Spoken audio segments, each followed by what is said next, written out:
नमस्कार दोस्तों आइए एक बार फिर से आप सभी लोगों का हमारे YouTube चैनल पर हार्दिक स्वागत है। दोस्तों, जैसा कि आपने हमारे वीडियो का थंबनेल पहले ही देख लिया है कि राहुल नागपाल ने किया कंफर्म, स्वामी प्रसाद मौर्य जाएंगे बसपा में। दोस्तों, नीचे एक हेडलाइन और पड़ी हुई है कि उत्तर प्रदेश के अंदर बढ़ चला मायावती का कुनबा। दोस्तों, थंबनेल के अनुसार ही हम वीडियो में चर्चा करेंगे, लेकिन वीडियो को शुरू करने से पहले आपसे कहेंगे कि अगर अभी तक आपने हमारे चैनल को सब्सक्राइब नहीं किया है तो कृपया चैनल को सब्सक्राइब करें और ऑल नोटिफिकेशन ऑन करें, ताकि हम कोई भी वीडियो अपलोड करें तो उसकी नोटिफिकेशन सबसे पहले आप तक पहुंचे और हमें हमारे काम के प्रति मोटिवेशन मिलता रहे। तो दोस्तों, अभी तक मैंने बहुत से वीडियोज इस देश के जो सोशल एक्टिविस्ट हैं, पत्रकार हैं, राजनीतिकार हैं, उनके पहुंचाए।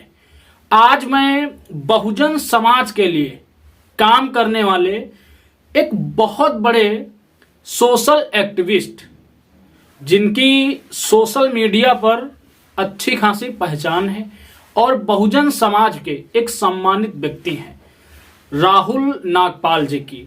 दोस्तों, उन्होंने अपने एक बयान में ये कंफर्म किया है कि स्वामी प्रसाद मौर्य आज नहीं तो कल बीएसपी में शामिल होंगे। पहले मैं राहुल नागपाल जी का वो बयान आपको सुना देता हूं, उसके बाद हम भी इस पर साक्ष्य देंगे। आप सुनिए राहुल नागपाल जी का वो बयान। वहीं दूसरी तरफ कयास ये भी लगाया जा रहा है कि स्वामी प्रसाद मौर्य जो है वो बहुजन समाज पार्टी का दामन थाम सकते हैं। मेरी बसपा के कई बड़े तमाम सीनियर लीडरों से बात हुई है, तो वहाँ से जो सूत्रों से मेरे आंख और कान ने जो सुना और जो महसूस किया है, उसमें यह भी आ रहा है कि स्वामी प्रसाद मौर्य बहुजन समाज पार्टी का दामन जो वो थाम सकते हैं। तो दोस्तों, आप लोगों ने सुना राहुल नागपाल जी का यह बयान। वो कह रहे हैं कि स्वामी प्रसाद मौर्य बसपा में शामिल हो सकते हैं। उन्होंने अपने बयान में यह भी कहा है कि उन्होंने बसपा के कुछ बड़े लीडरों से बात की है और उन लीडर्स का भी यही कहना है कि स्वामी प्रसाद मौर्य बसपा में शामिल हो सकते हैं। इसकी पुष्टि दोस्तों यहां से भी होती है कि जब स्वामी प्रसाद मौर्य ने कांग्रेस के महासचिव पद से इस्तीफा दिया तो कयास ये लगने लगे थे कि स्वामी प्रसाद मौर्य कांग्रेस में शामिल होंगे, और यह भी सोशल मीडिया पर बहुत जोरों से खबर चर्चे में थी कि काशी में जब राहुल गांधी अपनी न्याय यात्रा निकालेंगे तो उस न्याय यात्रा में स्वामी प्रसाद मौर्य शामिल होंगे। लेकिन दोस्तों, राहुल गांधी ने यह न्याय यात्रा भी निकाली, लेकिन उसमें स्वामी प्रसाद मौर्य शामिल नहीं हुए हैं। इससे कयास ये और तेज हो गए हैं कि स्वामी प्रसाद मौर्य बसपा में शामिल हो सकते हैं। दोस्तों, आपको बताता चलूं, जब से राज्यसभा का चुनाव चलने लगा है तब से इस देश के अंदर समाजवादी पार्टी को झटके पे झटका लगता जा रहा है। दोस्तों, आपको बताता चलूं, पहले जयंत चौधरी अपने 8-9 कुछ उनके विधायक थे, उनके साथ बीजेपी में चले गए।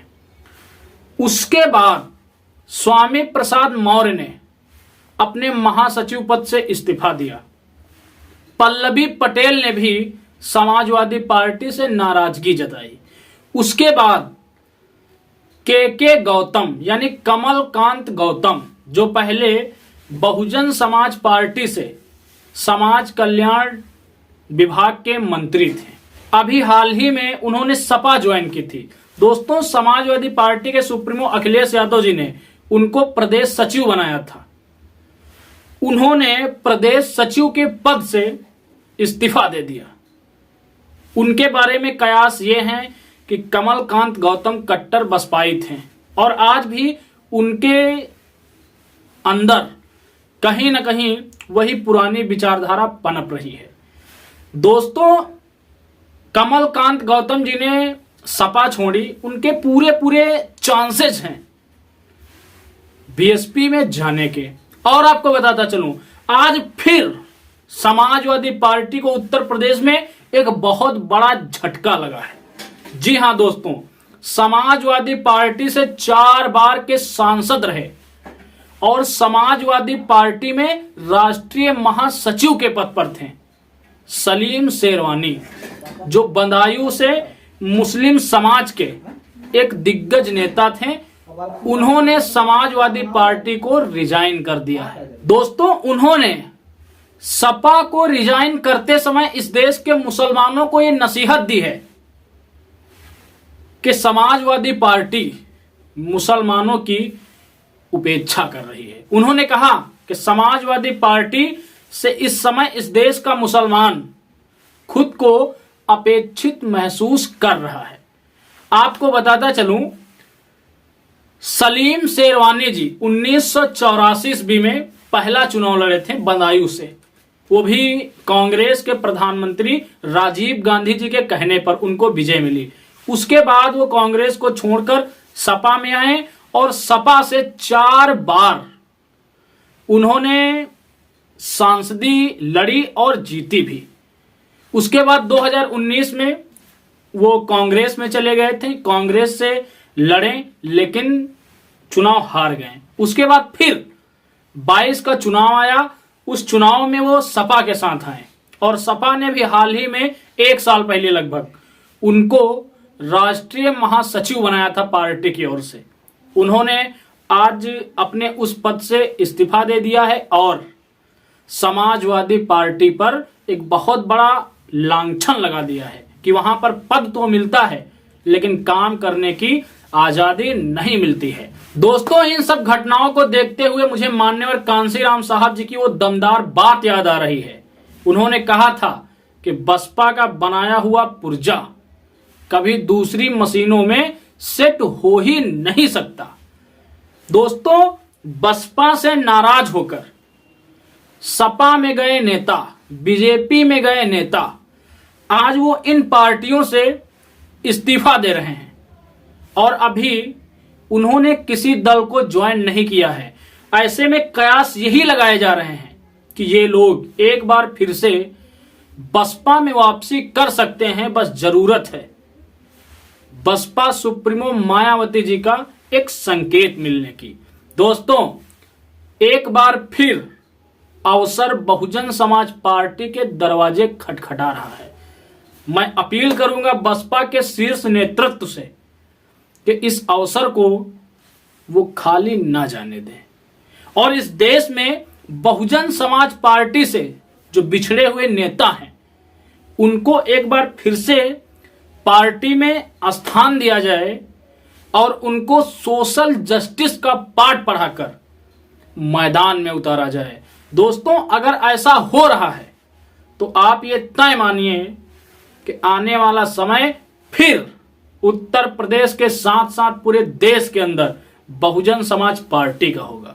दोस्तों, आपको बताता चलूं, इस देश के अब बड़े बड़े नेता, चाहे वो स्वामी प्रसाद मौर्य हो, चाहे वो पल्लवी पटेल हो, चाहे वो कमलकांत गौतम हो और चाहे वो मुस्लिम समाज के बड़े नेता सलीम शेरवानी, चाहे वो आजम खां हो, चाहे वो आबिद रजा हो, ये सभी लोग ये समझ चुके हैं कि अब बीजेपी को उत्तर प्रदेश के अंदर सपा हटा नहीं सकती। इसके लिए बहुजन समाज पार्टी को मजबूत बनाना होगा और कहीं ना कहीं दोस्तों इसी सोच के चलते ये लोग समाजवादी पार्टी को रिजाइन कर अभी किसी दूसरे दल में नहीं जा रहे हैं, क्योंकि मुझे ऐसा लगता है कि उन्हें इंतजार है बीएसपी सुप्रीमो मायावती जी के संकेत की। दोस्तों, मैं फिर कहूंगा, अवसर बार बार दरवाजा नहीं खटखटाता है और ये समय जो है वो पूरी तरीके से बसपा के पक्ष में है। बसपा को इस समय का सदुपयोग करना चाहिए और पार्टी को एक बार फिर से इस देश के अंदर मजबूती के साथ खड़ा करना चाहिए। दोस्तों, आपकी क्या राय है? कमेंट सेशन में अपनी प्रतिक्रिया जरूर देना। हम मिलेंगे एक अगले वीडियो में एक अगले मुद्दे के साथ। तब तक के लिए आप सभी को मेरा सादर जय भीम, जय भारत, जय संविधान।